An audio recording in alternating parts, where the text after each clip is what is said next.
One of the things that I appreciated when Mary was doing the introduction was that she took a phrase that I like to use and put it at the end of her bio of me, and that's that I consider myself a fellow seeker on the path to living freely.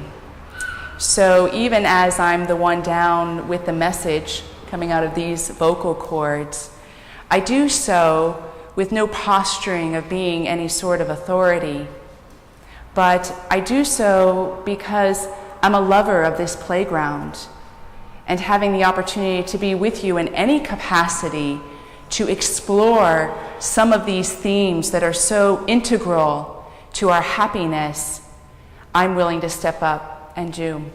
So as I share my message to this topic, living the essence of your story, I would like you to listen to it knowing that it's my perspective, and to allow your experience and the guide, the inner guide within you, the wisdom within you, to be the test if it resonates with you. And give your assent only when it resonates. Other than that, perhaps what I say will not resonate, but spark some other insight. So who knows how it will be of service. But please allow the message to be held from that perspective and that framework. So when I chose the title, Living the Essence of Your Story, I specifically chose that and not living the essence of your life. Because life is unfolding perfectly in beauty. But our stories are our opportunity to engage the quality of our life and life itself.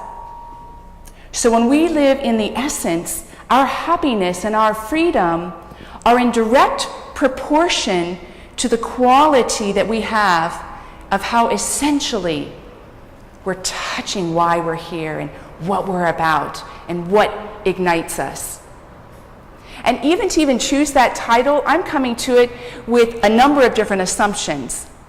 The main ones are, first, that there are many layers to our storyline. Some we are conscious of, many, most, we are unconscious of, and therefore there's this constant invitation to penetrate the storyline of our lives.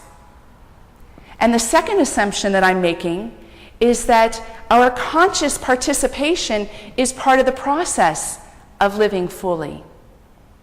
And the third is that I believe there is a source who or which has a center everywhere and a circumference nowhere, and is the essential life force of which we are. So those are my operating assumptions or beliefs, if you will, which you may or may not agree with.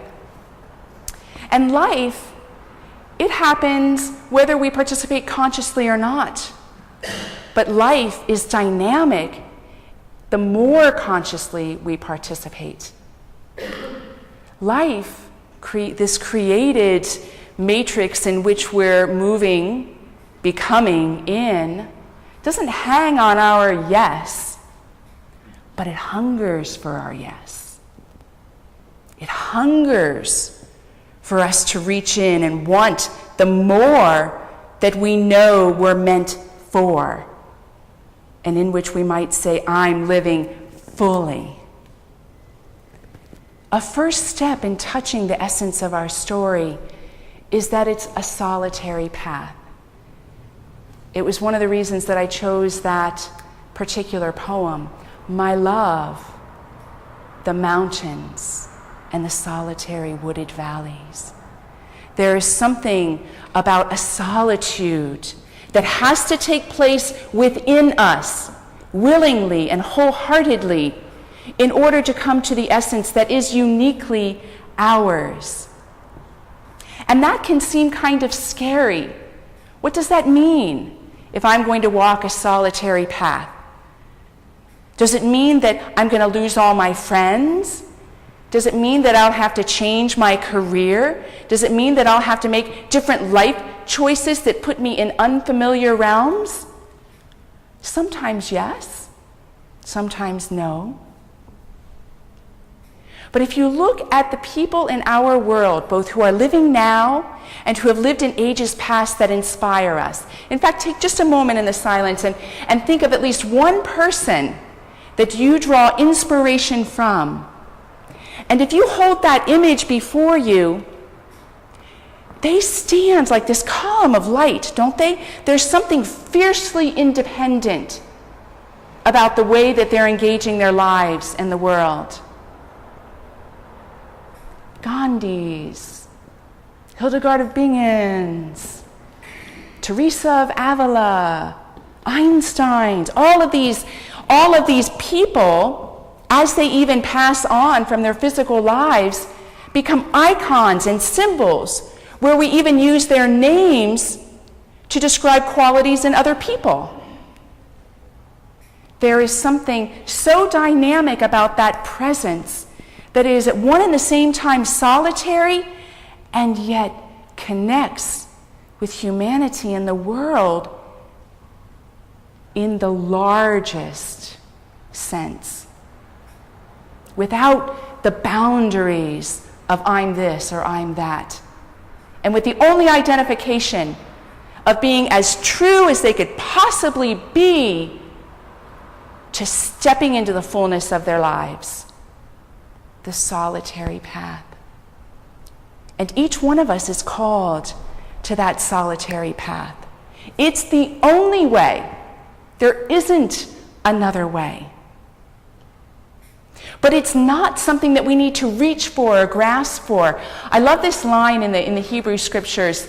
And when I was studying Hebrew Scripture, one of the professors that I was studying with said, you should really substitute the word love for the word law. And since that's such a big archetype for me, I was like, yeah, no rules, that's love.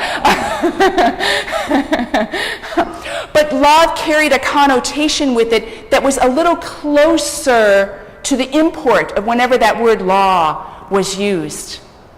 And in Deuteronomy chapter 31, there's this great sentence.